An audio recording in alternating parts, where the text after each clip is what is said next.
Ang hirap pong mag-move on minsan 'no, pero mas mahirap po kung magmo-move on ka using another person para lang tulungan ka na mag-move on. Kasi po minsan 'pag ginamit mo lang yung tao, tapos para lang maka-move on ka, it will hurt din po. Parang 'pag, ah, na-inlove yung tao sa inyo, yung ginagamit mo na tao, na-inlove sa'yo tapos hindi ka naman mai-inlove sa kanya kasi ano lang, kasi nga ginamit mo lang siya para maka-move on ka. So, better po na 'wag na lang tayong gumamit ng ibang tao para maka-move on.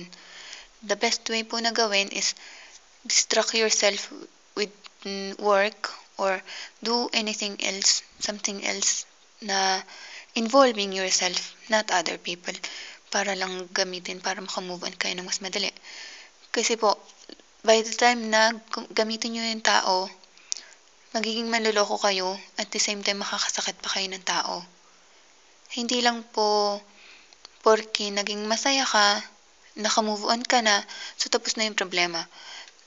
Kasi po, the time na masaktan mo yung tao na ginamit mo, ayun po yung magiging bagong problema mo. Ayun po yung mapupunta sa isip na, bakit kasi ginamit ko pa 'tong tao na 'to? Lalo na po kung naging mabait naman siya sa'yo, naging sobrang bait siya sa'yo, naging caring, naging loving, na parang yung gusto mong maramdaman sa past mo na hindi na pinadama sa'yo nung tao na ginamit mo.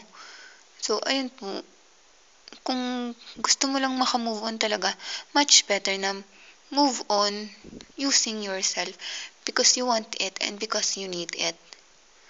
Not just because gusto mong maka-move on para lang ipakita sa kanila na wala lang.